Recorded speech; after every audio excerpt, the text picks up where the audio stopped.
Day 3, Arizona Open, joined by Karl, boys, who's stroking me under the table. Karl.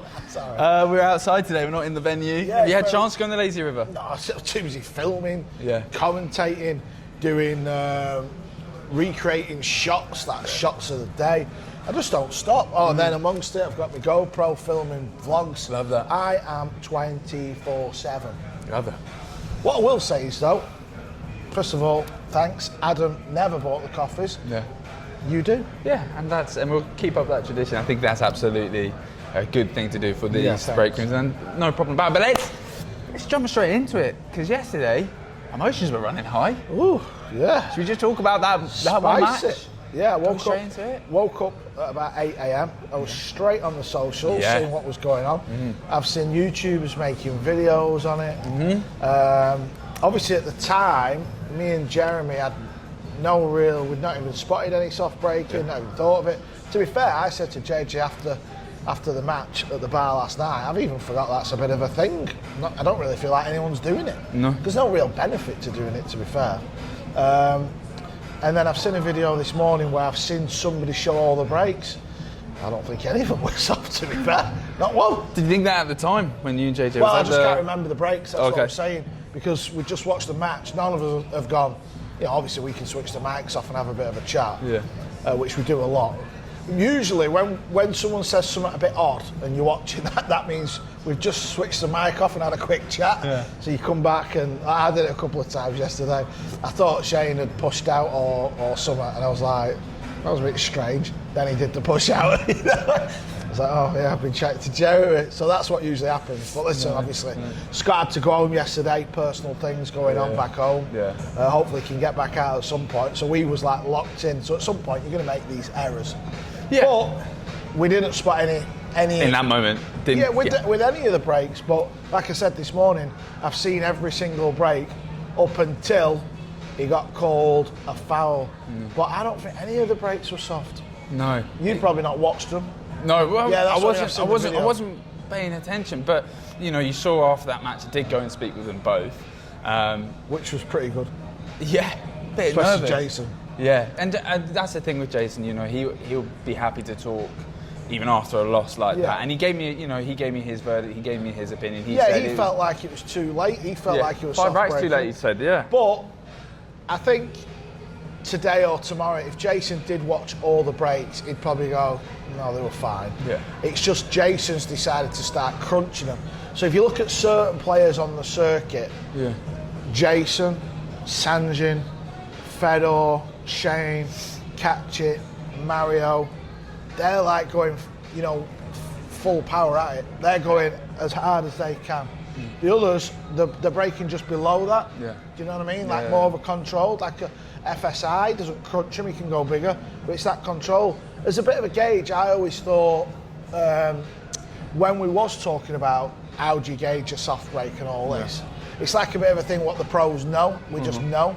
But somebody said to me, I don't know if it was Jeremy or Scott, when it comes off this rail first and goes back over to this rail, they feel like if it's going to come back over and hit this rail again, that's hard enough. So I was using that as a gauge on Capito's breaks, what I watched this morning, all breaks, and it was going to come back over. And I just think the referee, he didn't really clock. It was quite a thin break. He was just looking at the balls. But I watched this break again this morning. Balls, the cue ball was coming low, come down, it kissed loads of balls, so they didn't fly up. Yeah. So listen, it is what it is. Yeah. We got the drama. Yeah, it's great for TV. Yeah, great for TV. Yeah. But before you go on, I think interviewing the loser, Jeremy likes this. Yeah. He's been saying it a while. It's not a bad thing. Just get out there, get the thoughts. Yeah. Especially if it's like a heartbreak match or like sometimes. Like, I could lose a match, you beat me 10-9, and it's like, you're getting all the plaudits, but I was involved in an unbelievable match myself. Yeah. Do you know what I mean? Yeah, no, and it's good to get that, other perspective. I think so. I know that's more work for you, so I apologise. No, it is, but at the same time, It's just a bit more. Yeah, it was good. Yeah. Access to what's going on a bit more. Yeah, I think it's great. Not just I won. And like I said, it was good to do that with Jayson first to trial that out. And I think it's definitely the move forward. I think JJ's right. I think we continue to do that. But Robbie, it's really interesting. You know, obviously super hot-headed in that last match. You know, we saw him at the end of that rack. You know, chucking those balls down. But I want to talk, and I kind of asked him in it. You know, we saw him in the match against AJ. He was, his head was gone a little bit with the crowd. Someone got up in his view, and I think it ended up being ball in hand. Also in Florida, I know what happened there as well. His match against Kachi, and how emotional he got at the end there, and how it didn't. You know, I think something again. Crowd got in the way, distracted. Yeah, I didn't realise this with Robbie. I thought he was very cool and calm, which he is. Yeah. And he's zoned in. Yeah. But I think he's that zoned in. What I've seen recently is it can boil over into these other things because he's so on it. Yeah. This is playing really well, by the way. Yeah, absolutely. Taking away all the commotion. He's playing some really good pool. But that incident against AJ, I spoke to the ladies who were sat there. Yeah. One of them had a walking stick. So her friend was sort of helping her get up or sit down. I can't remember which way it was. So it's like, it just one of them things. Yeah, no. I don't think we can blame her really, but it was Robbie interesting. Don't like people with walking sticks. No, let's not be spreading that rumour about it. But what I wanted to touch on is the fact that he's so emotional. Yeah. I want to go back to those two matches.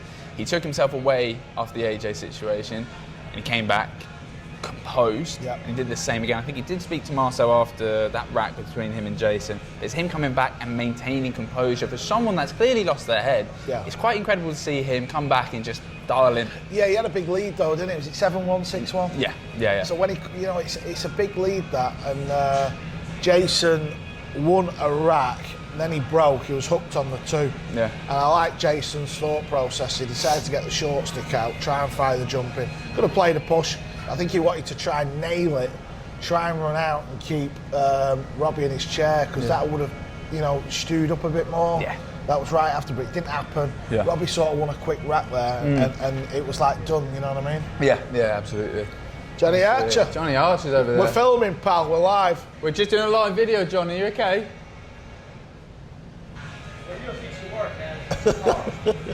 You're a piece of work. Johnny, can we wait till after? Yeah, we've done this video. Thanks, Johnny. We're just going to finish this off, and then you can have a word with Karl after. Do I get to say what I want? Not right now, Johnny, but we'll come to you in a bit. Okay, you take care. Johnny Archer, former world champion there. Yeah, just getting involved. Obviously, we're outside the pool. I like this. Yeah. It's great to have people chip in. We had that in the first episode. We'll leave it there. We don't need to talk about it. Let's get back to what happened yesterday. Obviously, we touched on probably the main talking point with Robbie and that match against Jayson Shaw. But another big headline, world number 1, Aloysius Yap, gone out in the last 32 states to Dennis Grabe. Yeah, Dennis Grabe, he's a player that we don't really see on the TV table that much. Consistent at going deep-ish, if you like. He's one of these players that seems to play a lot on the outside tables. Yeah. I think that has benefited him playing Yap, and it probably didn't do Yap a favour. I'm not saying Dennis can't beat Aloysius on the main table. I get it, but it just feels a bit different. You play on that main table, all eyes are on you, got the commentary, the lights, blah, blah, blah. Or you just play over there where you're a bit undercover. Yeah. For how it works. There's a bit more of a safety net on those outside tables. And he beat Kazakis as well. Yeah. I want to bring that up as well. So he's actually had a fairly tough run. I've forgotten who he's played in the first. No, he's a top player, Graham. Yeah. He's easy on the eye, he goes for his shots. Yeah. He gets on with it. Yeah. And he's through to the final 16. Yeah, and listen, props to him, beating world number 1 Aloysius Yap. Yep. I know Aloysius was devastated. He said he's struggling to adjust to his cues. He had been last week, he is this week. I think there's a little bit of pressure on Aloysius' shoulders now being world number 1. He said it to me last week in Florida, so it'll be interesting to see how he comes back. I know he'll be in the Phoenix Open, but the US Open, that's the last title of his. Yeah, exactly. But listen, it's just not easy. There's so many good players. I mean, when you look at like Shane Van Boening, 43 years of age, I've covered so many matches within the last 2 weeks. Obviously, he won Florida. Yeah. He's played a lot of his matches on the main table, rightfully so.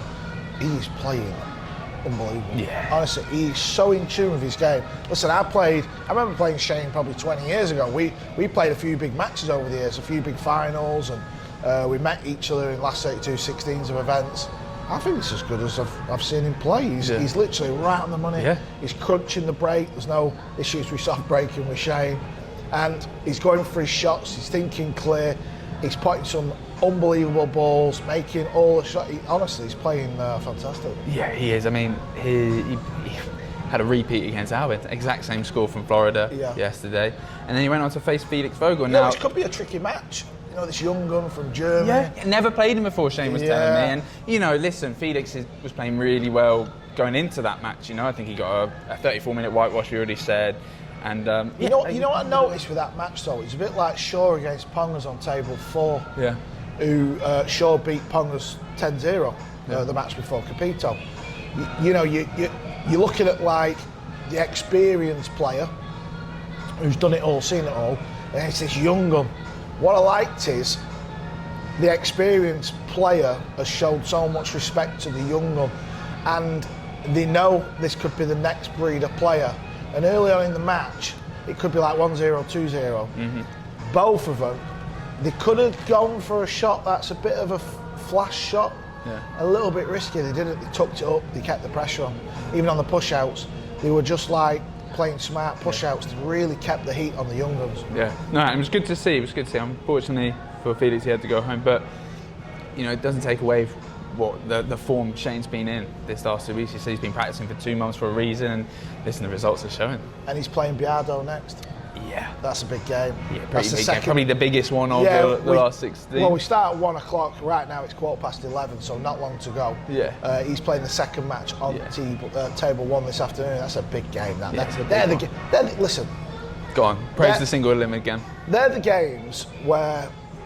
No, not the single limb, because we always end up at single limb anyway. So it's the format, we're just straight into these juicy matches. No, we are, but I mean, we're at last 16 now, so any event we do, whether it's US Open, Worlds, Florida, once we get to last 16, we've been playing single limb for a few rounds anyway, so this is just another pool tour. But for me, as a sport, we have a duty to be promoting the best players in this sport. Not the kids, not the next gens. They'll get their plaudits when it comes. Yeah. You know what I mean? I've seen AJ Manis play 2 matches on TV. The last one he lost here, and he lost in Florida. Listen, the kid's an unbelievable talent. I love watching him, just because he goes for his shots, he gets on with it, he's easy on the eye. I get it, but he's still young. Let's shove him over there a little bit. Stop putting him in the limelight. Because that could ruin him. Yeah. You know, losing these matches and losing them the way you do, it can ruin you. I remember Gomez, 2007, lost in the world final. He played unbelievable the whole World Championships, like unbelievable. No. Obviously a big deal. It was in the Philippines, 2007. I got told that if he wins, he's going to get a house, he's going to get a car, he's going to get, you know, so it's a massive deal. And he didn't handle the final too well. It was a close final, lost out to Darryl Peach. And to be honest, he didn't really recover from it. Really? Yeah, and that's in 2007. He's an unbelievable talent, but there's been finals and matches over the years that I've seen him playing where he's looked a little shaky and it can damage you. You've got to learn your skills, you know what I mean? Do you think that's the same? You're suggesting that could potentially be the same if AJ's not looked after, if he keeps on the TV table? I think so. Listen, he's a big talent. He's played in the Raiders Cup. He played great in the Raiders Cup. I know he got the MVP, but actually on the pool table in that tournament, I thought Biardo was the best player. If you actually look at the table, it's just the way the format works. Someone's going to play a few more matches. He played more matches, of course, I mean, I've got to speak as I see it, because otherwise I'd be doing myself a disservice, you know what I mean? Yeah. Regardless of who I work for, or who my favourite player might be, or who I don't really like and I think it's a bit of a knobhead, you know, all that's got to go out the window. Yeah. For me, you have to promote the big guns. Yeah. Shane Van Boening, for me, unless there's an insane matchup, he'd always play on table 1 for me in this form right now, because he's the man. You know, he's the champion of Florida. He's coming into this. There's all this talk of 5 US Opens. Can he win 6? Obviously, Biardo world champ. You've got to put the right matches. You've got to push them right matches. Yeah, you do, and that is that match today. You know, Shane versus Karl. It's gonna be incredible. Who's the first match again? Jesus Asensio versus Sandis Pelovanovic. Yeah, I mean, it's a strange TV pick for me. Yeah. I don't really like it. You know, you're looking at a guy two guys who've not won anything on the tour. Yeah. Probably ranked outside 20, top 20, top 30. It's just, I don't really get it, you know what I mean? Yeah. Jesus, another guy, listen, great to watch, great talent, but just let him do his thing over there. Then when he's here, obviously got to the semis, you're going to see him out. Yeah. You know what I mean? Listen, I think it will still be good, the pair of them, whether that's table Zeus one is or phenomenal not. to watch. Big fan of his game. He's exciting to watch. Yeah, he is exciting. He's aggressive, and I think it will be good. You said before this, Sanchez is a slower player. How does that matchup work? Because they're quite opposing. They are, yeah. Obviously, in the boxing world, they say styles make fights. That's going to be an interesting one. Obviously, if Jesus gets off to a flyer, he'll be fine. He's what I've noticed with Jesus is a slow starter. Yeah. In these matches, he can start off slow. So that'll be a big thing. Sanjin, one of the best breakers on the circuit. Without doubt, in the top 10, he absolutely crunches the break. Yeah. So the break shot's great to watch. Funny, really, I remember meeting Sanjin with Jayson Shaw. We did an exhibition in Bosnia years ago. Sanjin was this big. He had long blonde hair, looked like a little girl, right? He was running around the table, bang, bang, bang. You could see, obviously, this kid's a real good talent. Yeah. But it's funny how as he's grown older, early 20s, I think he is now, 22, 23. How this kid who used to run around and just fire balls in has gone so methodical and so measured. Is that maturity? I don't know, because if you're natural and your style is to sort of get on with it, it's amazing how that's changed for him. I wonder if he's worked with a coach. I wonder if certain bad beats has made him slow down. I don't know. Yeah. Because if you look at Shaw, I've known Shaw since the same age as Sanjin, and he just runs around and gets on with it. Shaw's not changed his game. You know what I mean? He's got a little bit slower. That comes with age. You're going to slow down a little bit and double check shots. But it's just funny watching Sanjin from this young kid who just running around, bang, one stroke everything, where he's become so bogged down. But I think that's losing certain matches, maybe trying too hard, which I get it. You do that. That's a talent, not trying hard, making it look like it doesn't mean anything, but it means the world. Yeah. God, we're rambling on in this one. Yeah, we are. Let's try and wrap this up, but there's one more match I want to talk about. Probably our second favourite to Shane and Carlo is Jeffrey Roeder versus Joshua Filler. Great match that. Talk about styles. Yeah. Talking about Joshua Filler, in my eyes, my opinion, he is, listen, I said it, the UK's the GOAT. Obviously, he's young. You can't really call him the GOAT right now. I get it. There's a bit of tongue-in-cheek. But when you look at European pool players, I think he's the best. At the top. Yeah. I think he's the best from Europe to ever play nine ball. And he's won other disciplines. He's done it all. He's not just a one-trick pony. And I think Shane is that version in America. Yeah. Right? So if somebody says to me, I think Shane's better than Filler, I'll just go, yeah, I get it. I'm not going to argue that point. Obviously, there's a big age difference. Shane's 43, Filler's 27, 28, so he's got a long time to catch Shane up. But just the way he plays, easy on the eye, this lefty, goes for his shots, just cracks on, doesn't want to get bogged down. He knows his strengths. But then when you look at Roeder, a Filipino snooker player, which is bizarre. Yeah. He actually played a lot of snooker. I didn't know that. Yeah. That's why he's such a good curist. He looks like that snooker player. Yeah. Big talent, real big talent. He's won a couple of events, what we call the smaller events on the tour. That'll be a tough test for Phil. A really good match. Looking forward to that. Yeah, same. It's going to be great. I think that the last 16 is going to be really good in the first stage, and then by the end of the day we'll have 4 players. Yeah, I mean, listen, when you look at the draw as a pool fan and somebody who wants the correct match for the tour, we're still promoting the tour at the end of the day. We're still here. Can we get there? Time will tell. But to have a Filler Shane final tomorrow night, I mean, come on, that would be pretty insane. So you're writing off Carlo then in the bout with Shane? Listen, Shane's playing unbelievable. I get it. Carlo can beat him, no problem. I think Shane's definitely playing the best pool out of everyone here. But I just want to see that big matchup where you guys do all the social media posts and it's all getting pumped out there. Shane against Filler. Yeah. I mean, that's box office to me. Yeah, it is box office. No disrespect to everyone else in the tour. No, you're absolutely right. Yeah. It's box office. Yeah. You said it earlier. They're like the equivalent of each other from Europe and America. I believe so. And yeah, it would be box office. So they definitely are going to meet in the final. I didn't check that. Yeah, they're separate halves. I've got it all covered, pal. Yeah, appreciate you doing your job. Listen, let's wrap up because we're about to go on there soon. But yeah, another great break room. See you tomorrow.